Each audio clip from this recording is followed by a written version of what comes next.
প্রিয় শিক্ষার্থীরা, আশা করি তোমরা সবাই ভালো আছো। বর্তমান এই করোনা পরিস্থিতিতে বাংলাদেশ সরকারের যে সমস্ত স্বাস্থ্য বিধিমালা আছে, সমস্ত স্বাস্থ্যবিধি অনুসরণ করে তোমরা সবাই সুস্থ থাকার চেষ্টা করছো। আমি আব্দুল্লাহ আল মামুন, সহকারী অধ্যাপক পদার্থবিজ্ঞান বিভাগ, শেরপুর সরকারি কলেজ, শেরপুর। আজকের এই অনলাইন লেকচারে আমি উচ্চ মাধ্যমিক পদার্থবিজ্ঞান দ্বিতীয় পত্রের দ্বিতীয় অধ্যায় থেকে কিছু আলোচনা করতে যাচ্ছি। শুরুতেই আমরা দেখি যে এই আলোচনা থেকে আমরা কী কী বিষয় সম্পর্কে ধারণা পাব। প্রথমত, এই আলোচনা থেকে আমরা তড়িৎ বলের উপরিপাতন নীতি ব্যাখ্যা করতে পারব এবং এই তড়িৎ বলের উপরিপাতন নীতির প্রয়োগ আমরা করতে পারব। প্রথমে আমরা দেখি যে তড়িৎ বলের উপরিপাতন নীতিটা কি। ধরো কোনো একটা জায়গায় এরকম চারটা চার্জিত বস্তু আছে। আমরা দেখতে পাচ্ছি এটা একটা নেগেটিভ চার্জ পার্টিকেল, এটা পজিটিভ চার্জ পার্টিকেল, এটা নেগেটিভ, এটা পজিটিভ। তাহলে আমরা তো জানি যে প্রত্যেকটা চার্জের চারপাশে একটি তড়িৎ ক্ষেত্র সৃষ্টি হয়। তাহলে এখানে যেহেতু চারটি চার্জ আছে, তাহলে এই চারটি চার্জের জন্য এখানে চারটি পৃথক পৃথক তড়িৎ ক্ষেত্র এখানে সৃষ্টি হবে। এখন এই চার্জগুলোর কাছাকাছি যদি আমরা একটি বিন্দু আমরা বিবেচনা করি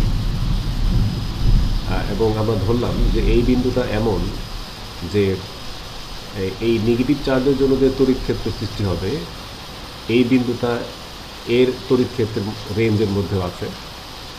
একইভাবে ধরলাম যে এই বিন্দুটা এটার জন্য যে তড়িৎ ক্ষেত্র সৃষ্টি হবে তারও রেঞ্জের মধ্যে আছে। একইভাবে এটার রেঞ্জের মধ্যেও আছে এবং এটার রেঞ্জের মধ্যেও আছে। তাহলে আমরা বলতে পারি যে এই বিন্দুতে যে নিট তড়িৎ ক্ষেত্র প্রাবল্য একটা মান পাওয়া যাবে, সেই মানটা আমরা ধরলাম ই। এখন আমাদের বের করতে হবে বা আমরা দেখব যে কিভাবে এই নিট তড়িৎ ক্ষেত্র প্রাবল্যের মান নির্ণয় করা যায়। এখন এই তড়িৎ বলের উপরিপাতন নীতির সাহায্যেই এই ধরনের ক্ষেত্রে এই নিট তড়িৎ ক্ষেত্র প্রাবল্যের মান নির্ণয় করতে হয়। আমরা জানি যে তড়িৎ ক্ষেত্র প্রাবল্য একটি ভেক্টর রাশি। তাহলে আমাদের প্রশ্ন হচ্ছে যে এখন এই ভেক্টর ই ইকুয়াল টু কত। তো এটাই আমরা বের করব এই তড়িৎ বলের উপরিপাতন নীতির সাহায্যে। আমরা একটু দেখি, দেখায় যায় যে এই উপরিপাতন নীতি প্রয়োগ করে কিভাবে এই নিট তড়িৎ ক্ষেত্র প্রাবল্য বের করা যায়। এখন ধরো এটা যেহেতু নেগেটিভ চার্জ, আর আমরা জানি যে তড়িৎ ক্ষেত্র প্রাবল্য হিসেব করতে গেলে একটি একক ধনাত্মক চার্জের উপর প্রযুক্ত বল বিবেচনা করতে হয়। তাহলে যেহেতু আমরা এই বিন্দুতে নিট তড়িৎ ক্ষেত্র প্রাবল্য নির্ণয় করতে চাচ্ছি, তাহলে আমরা কল্পনা করতে পারি যে এখানে একটি একক ধনাত্মক চার্জ আছে। তাহলে যেহেতু এখানে একটি একক ধনাত্মক চার্জ আছে আর এটা একটা নেগেটিভ চার্জ, তাহলে এই নেগেটিভ চার্জের জন্য যে তড়িৎ ক্ষেত্র সৃষ্টি হবে এবং তার জন্য যে তড়িৎ ক্ষেত্র প্রাবল্য আমরা পাবো এই বিন্দুতে, এই প্রাবল্যের দিক হবে কোন দিকে? এই চার্জের দিকে। মানে এক্ষেত্রে এক ধরনের আকর্ষণধর্মী বল এর উপর কাজ করবে। একইভাবে এটার জন্য, এই চার্জের জন্য, পজিটিভ চার্জের জন্য এখানে বিকর্ষণধর্মী বল কাজ করবে। তাহলে এক্ষেত্রে তড়িৎ ক্ষেত্র প্রাবল্য যদি আমরা E2 ধরি, ভেক্টর E2, তাহলে এই E2 এর দিক হবে এই দিকে, এই চার্জ থেকে এই পরীক্ষণীয় বিন্দুর দিকে। তো একইভাবে এটার মতোই এই চার্জের জন্য আকর্ষণধর্মী একটা বল কাজ করবে এখানে, ধরলাম এটা হচ্ছে E3, আর এটার জন্য বিকর্ষণধর্মী একটি বল কাজ করবে, ধরলাম এটা হচ্ছে E4। তাহলে এখন আমাদের এখানে এই নিট তড়িৎ ক্ষেত্র প্রাবল্য কত হবে? এখন এই তড়িৎ বলের উপরিপাতন নীতি অনুসারে এই নিট তড়িৎ ক্ষেত্র প্রাবল্য হবে এই চারটা পৃথক পৃথক ভেক্টরের ভেক্টর যোগফলের সমান।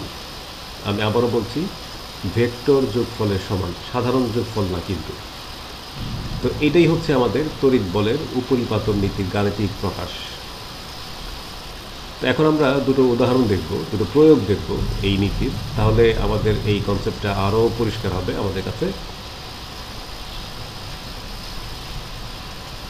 ধরো এখানে আমাদের একটি গাণিতিক সমস্যা দেওয়া আছে। এখানে বলা আছে যে পরস্পর থেকে 1.5 মিটার দূরে অবস্থিত 3 × 10⁻⁻6 কুলম্ব মানে একটি ধনাত্মক চার্জ এবং 4 × 10⁻⁻6 কুলম্ব মানে একটি নেগেটিভ চার্জ, এই দুটি চার্জ আছে। তাহলে আমাদের বের করতে হবে এই দুই চার্জের সংযোগ রেখার ঠিক মধ্যবিন্দুতে বৈদ্যুতিক প্রাবল্য কত। ঠিক মধ্যবিন্দুতে বৈদ্যুতিক প্রাবল্য কত। এখন আসলে আমরা একটু সিচুয়েশনটা একটু বোঝার চেষ্টা করি আগে। ধরো এ একটি বিন্দু, বি একটি বিন্দু, এই দুই বিন্দুতে দুটো চার্জ আছে। এই বিন্দুতে আছে ধনাত্মক চার্জ আর বি বিন্দুতে আছে একটি ঋণাত্মক চার্জ। ধরলাম এই বিন্দুতে চার্জের পরিমাণ হচ্ছে Q1 আর বি বিন্দুতে চার্জের পরিমাণ হচ্ছে Q2। আর এদের সংযোগকারী সরলরেখা হচ্ছে এটা। এই এদের মধ্যকার দূরত্ব আমাদের দেওয়া আছে এখানে 1.5 মিটার। ধরলাম এটা হচ্ছে ক্যাপিটাল আর। এখন এই সংযোগ রেখার ঠিক মধ্যবিন্দু ধরলাম সি। তাহলে এই চার্জ থেকে এ থেকে সি, এদের মধ্যকার দূরত্ব কত হবে? যেহেতু ঠিক মধ্যবিন্দু, যেহেতু কাজে এই দূরত্বটা হবে 0.75 মিটার। এটাকে আমরা ধরলাম স্মল আর দিয়ে প্রকাশ করলাম। এখন যেহেতু সি বিন্দুতে আমাদের তড়িৎ ক্ষেত্র প্রাবল্য, লব্ধি তড়িৎ ক্ষেত্র প্রাবল্য বা নিট তড়িৎ ক্ষেত্র প্রাবল্য বের করতে হবে, আমরা তাহলে আমাদের এখানে স্ট্যান্ডার্ড হিসেবে আমরা ধরলাম এখানে একটি একক ধনাত্মক চার্জ আছে। তাহলে এই যে একক ধনাত্মক চার্জ, এই একক ধনাত্মক চার্জ, এই চার্জের জন্য যে তড়িৎ ক্ষেত্র সৃষ্টি হয়েছে তার মধ্যেও আছে, তার রেঞ্জের মধ্যেও আছে। আবার এই যে বি বিন্দুতে একটি চার্জ আছে, তার জন্য যে একটা তড়িৎ ক্ষেত্র সৃষ্টি হয়েছে এরও রেঞ্জের মধ্যে আছে।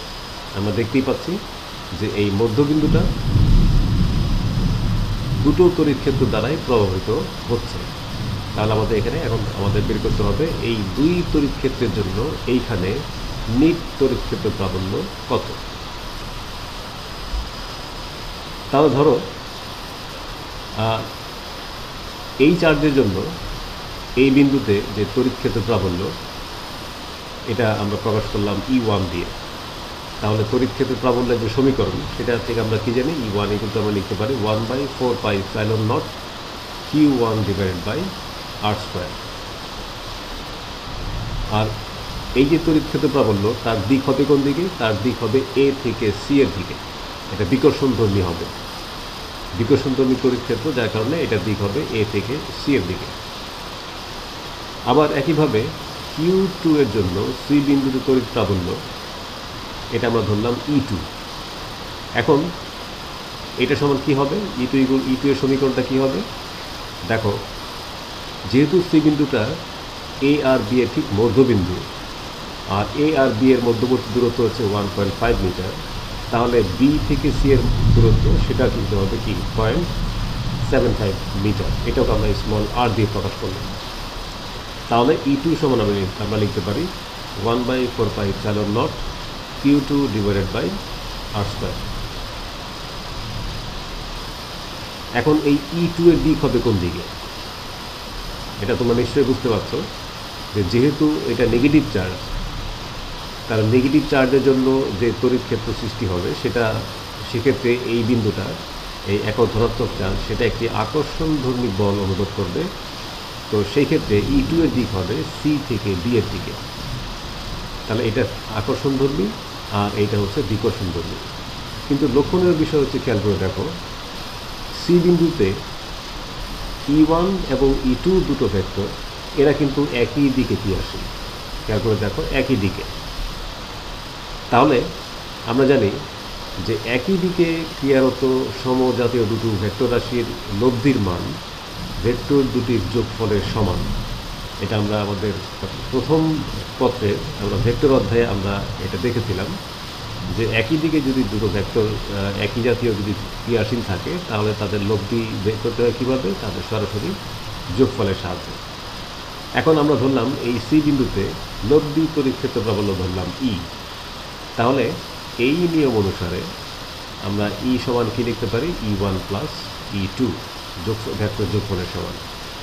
তো এখন যদি আমরা E1 এবং E2 এর মান এখানে বসাই, তাহলে E1 ইকুয়াল টু এত প্লাস E2 এর মান বসালে E2 ইকুয়াল টু এত।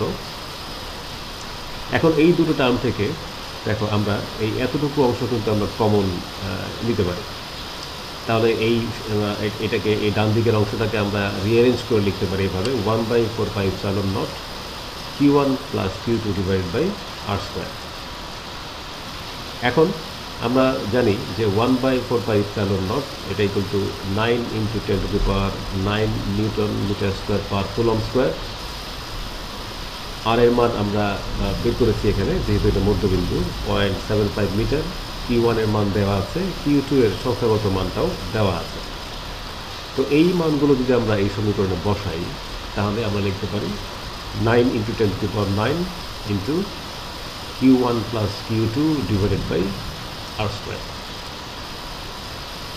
তো এখন এটা যদি আমরা হিসেব করি, তাহলে আমরা যে মানটা পাবো সেটা হচ্ছে 112 × 10⁻³ নিউটন পার কুলম। এটাই হচ্ছে আমাদের অ্যান্সার। মানে এই মধ্যবিন্দুতে এই মানের একটা তড়িৎ প্রাবল্য অনুভূত হবে। তো আমরা আরেকটা প্রবলেম দেখি, এই তড়িৎ বলের উপরিপাতন নীতি আরেকটা প্রয়োগ দেখি আমরা। দেখো এখানে প্রবলেমটা বলা হচ্ছে 2 মিটারের একটি সমবাহু ত্রিভুজে দুটি কৌণিক বিন্দুতে 0.03 কুলম মানের একটি ধনাত্মক চার্জ ও 0.04 কুলম মানের একটি ঋণাত্মক চার্জ আছে। তৃতীয় কৌণিক বিন্দুতে তড়িৎ প্রাবল্যের মান ও দিক নির্ণয় করো। আমাদের বের করতে হবে যে তৃতীয় কৌণিক বিন্দুতে তড়িৎ প্রাবল্যের মান কত এবং তার দিক হবে কোন দিকে। ধরো এটা একটি সমবাহু ত্রিভুজ। যেহেতু সমবাহু ত্রিভুজ, তাহলে আমরা বলতে পারি প্রত্যেকটা বাহুর দৈর্ঘ্য সমান। এখন এই ত্রিভুজে দুটি কৌণিক বিন্দুতে, একটা ধরলাম পি আর একটা কিউ, দুটো চার্জ আছে। পি বিন্দুতে একটি ধনাত্মক চার্জ আর কিউ বিন্দুতে নেগেটিভ চার্জ। ধরলাম এই ধনাত্মক চার্জের মান হচ্ছে Q1 আর এই চার্জের মান হচ্ছে Q2। এখন তৃতীয় কৌণিক বিন্দু হচ্ছে এটা, ধরলাম সেটা হচ্ছে R। এখন আমাদের বের করতে হবে যে এই দুই চার্জের জন্য যে তড়িৎ ক্ষেত্র সৃষ্টি হবে, দুটো তড়িৎ ক্ষেত্র, এই দুই তড়িৎ ক্ষেত্রের জন্য এইখানে এই বিন্দুতে লব্ধি তড়িৎ ক্ষেত্র প্রাবল্যের মান কত এবং তার দিক কোন দিকে। এখন দেখো এই বিন্দুটা, এটার জন্য যে তড়িৎ ক্ষেত্র সৃষ্টি হবে তার রেঞ্জের মধ্যেও আছে, আবার এটার জন্য যে তড়িৎ ক্ষেত্র সৃষ্টি হবে তারও কিন্তু রেঞ্জের মধ্যে আছে। তাহলে আমরা বুঝতে পারছি যে এই বিন্দুটা এই দুই তড়িৎ ক্ষেত্র দ্বারা মানে যুগপৎ প্রভাবিত হচ্ছে। তো ধরলাম এই বিন্দুটা হচ্ছে আমাদের, এই বিন্দুতে আমাদের নিট তড়িৎ ক্ষেত্র প্রাবল্য হচ্ছে ই। এটাই আমাদের বের করতে হবে। এখন তড়িৎ ক্ষেত্র প্রাবল্য হিসেব করতে গেলে আমরা জানি যে একটি একক ধনাত্মক চার্জ স্ট্যান্ডার্ড হিসেবে ধরতে হয়। তো ধরলাম এখানে একটি একক ধনাত্মক চার্জ আছে। তো এই একক ধনাত্মক চার্জের উপর এইটার জন্য যে তড়িৎ ক্ষেত্র সৃষ্টি হবে তার জন্য এইখানে যে তড়িৎ প্রাবল্য তার দিকটা হবে কোন দিকে, যেহেতু বিকর্ষণ ধর্মী আমরা বুঝতেই পারছি যে এটাও পজিটিভ চার্জ, এটাও পজিটিভ চার্জ, তাহলে এক্ষেত্রে বলটা হবে বিকর্ষণ ধর্মী। এক্ষেত্রে এই তড়িৎ ক্ষেত্র প্রাবল্যের দিক হবে আর থেকে এস এর দিকে। তো ধরলাম এটা মান হচ্ছে E1 Q1 এর জন্য। তাহলে Q1 এর জন্য আর বিন্দুতে তড়িৎ প্রাবল্য ধরলাম আমরা E1। তাহলে E1 সমান আমরা কি লিখতে পারি, 1/4πε0 Q1 ডিভাইডেড বাই r²। এই দূরত্বটা হচ্ছে r, আর উৎস চার্জ হচ্ছে এখানে Q1, যার কারণে এখানে আমরা Q1 লিখলাম। একইভাবে Q2 যে চার্জ, তার জন্য এইখানে তড়িৎ ক্ষেত্র প্রাবল্য তার দিকটা হবে এটা কিন্তু আকর্ষণ ধর্মী হবে। কাজে এক্ষেত্রে এই তড়িৎ ক্ষেত্র প্রাবল্যের দিক হচ্ছে আর থেকে কিউ এর দিকে, আর থেকে কিউ এর দিকে। তো ধরলাম এটার মান হচ্ছে E2, এই তড়িৎ ক্ষেত্র প্রাবল্যের মান হচ্ছে E2। তাহলে E2 সমান আমরা কি লিখতে পারি, 1/4πε0 Q2 divided by R square. এখন আমাদের এই যে প্রবলেমে যে বলা আছে বিবৃতিতে, সেটা থেকে আমরা কিছু কিছু রাশির মান আমাদের দেওয়াই আছে। তা আমরা জানি যে এটা 1/4 equal to 9 into 10⁹9 newton metre square per coulomb square. এরপরে আর হচ্ছে 2 মিটার বলাই আছে, আমাদের এই প্রশ্নের মধ্যেই বলা আছে। Q1 equal to 0.03 coulomb, R Q2 হচ্ছে সংখ্যাগত মান হচ্ছে 0.04 কুলম। এখন এই সমীকরণে যদি আমরা এই রাশিগুলোর মান বসাই, তাহলে আমরা পাচ্ছি 9 into 10⁹9 into 0.03 divided by 2 square. এখন এটা হিসাব করলে আমরা পাবো 6.75 ইন্টু 10⁻7 নিউটন পার কুলম। একইভাবে এই সমীকরণে যদি আমরা এই রাশিগুলোর মান বসাই, তাহলে আমরা পাচ্ছি 9 into 10⁹9 into 0.04 divided by 2 square. এটা হিসাব করলে আমরা পাবো 9 ইন্টু 10⁻7 নিউটন পার কুলম। তাহলে আমরা এখানে পৃথক পৃথকভাবে দুটো তড়িৎ ক্ষেত্র প্রাবল্যের মান আমরা পেয়ে গেলাম। একটা হচ্ছে এটার জন্য এটা, আর Q2 এর জন্য হচ্ছে এটা। এখন আমাদের তো বের করতে হবে তৃতীয় কৌণিক বিন্দুতে তড়িৎ প্রাবল্য, মানে এখানে লব্ধি প্রাবল্য আর কি। এখন খেয়াল করে দেখো, এখানে এটা তো হচ্ছে E1 আর এটা হচ্ছে E2। এখন E1 এর দিক হচ্ছে এই দিকে, E থেকে S এর দিকে, R থেকে S এর দিকে, আর E2 এর দিক হচ্ছে R থেকে Q2 এর দিকে। তার মানে এখানে বিষয়টা, সিচুয়েশনটা এমন দেখা যাচ্ছে যে এই আর বিন্দুতে একই সাথে দুটো ভেক্টর ক্রিয়াশীল। একটা হচ্ছে আর এস এর দিকে E1, আর একটা হচ্ছে আর কিউ এর দিকে E2। তাহলে এক্ষেত্রে আমরা লব্ধি ভেক্টরের মান বের করব কিভাবে? আমাদের জানা আছে, আমরা জানি যে ভেক্টর যোগের সামান্তরিক সূত্রের মাধ্যমে এই ধরনের সমস্যার সমাধান করতে হয়। তাহলে ভেক্টর যোগের সামান্তরিক সূত্রটা আমরা এখানে যদি আমরা অ্যাপ্লাই করতে চাই, তাহলে আমাদের কী করতে হবে? এই দুই বাহুকে নিয়ে, মানে আর এস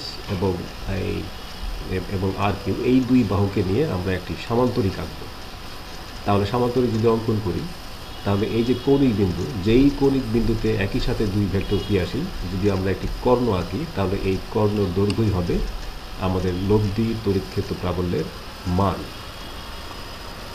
তাহলে এক্ষেত্রে এই সমীকরণ, এক্ষেত্রে লব্ধি তড়িৎ ক্ষেত্র প্রাবল্যের মান বের করার যে সমীকরণটা, সেটা আমরা জানি, আমরা ধরেছিলাম যে এটা হচ্ছে E1 আর এটা হচ্ছে E2।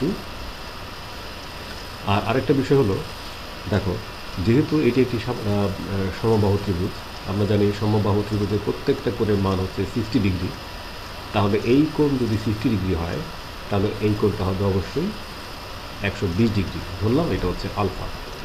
তাহলে আমরা এখানে কি কি পেয়ে গেলাম? দেখো, আমরা একটা কৌণিক বিন্দুতে একই সাথে ক্রিয়াশীল দুটো ভেক্টর, একটা হচ্ছে E1 এবং E2 পেয়ে গেলাম, এবং তাদের মধ্যবর্তী কোণ পেয়ে গেলাম। তাহলে এখান থেকে আমরা সহজেই এই লব্ধি ভেক্টরের মান বের করতে পারি। সমীকরণটা কি? আমরা জানি যে E equal to E1 square plus E2 square plus 2E1 E2 into cos alpha whole root. এখানে আলফা ইকুয়াল টু হচ্ছে 120 ডিগ্রি। তো যদি আমরা এখন এখানে এই সমীকরণে E1 E2 এর মান যদি আমরা বসাই, তাহলে আমরা পাই হোল রুট ইন্টু দিস। তো এটাকে হিসেব করলে আমরা পাবো 8.108 ইন্টু 10⁻7 নিউটন পার কুলম। এটাই হচ্ছে আমাদের লব্ধি তড়িৎ ক্ষেত্র প্রাবল্যের মান এই বিন্দুতে, এই দুই চার্জের জন্য এই সমবাহু ত্রিভুজের এই তৃতীয় কৌণিক বিন্দুতে লব্ধি প্রাবল্য হচ্ছে এটা। এখন আমাদের টার্গেট হচ্ছে এই লব্ধি প্রাবল্যের দিক নির্ণয় করা।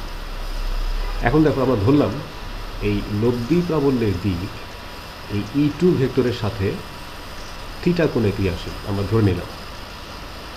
মানে ধরি তড়িৎ প্রাবল্যের দিক E2 এর সাথে থিটা কোণ উৎপন্ন করে। তো সেক্ষেত্রে এই লব্ধির দিক নির্ণয় করার যে সমীকরণটা, সেটাও আমরা ভেক্টর যোগের যে সামান্তরিক সূত্র, সেখান থেকে আমরা পেয়েছিলাম।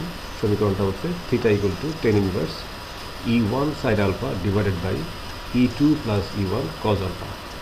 তো যদি এই সমীকরণে আমরা E1 E2 এবং আলফার মান বসাই তাহলে আমরা পাই এরকম, এবং এটাকে যদি আমরা সমাধান করি, হিসেব করি, তাহলে আমরা পাবো এটা 46.1 ডিগ্রি। তাহলে এটাই হচ্ছে আমাদের লব্ধি প্রাবল্যের দিক।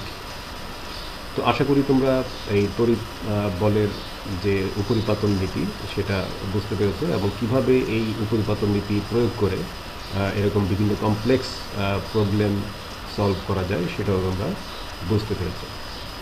তো শিক্ষার্থীরা, আজকে আমার আলোচনা এতটুকুই ছিল। সবাইকে ধন্যবাদ জানিয়ে শেষ করছি।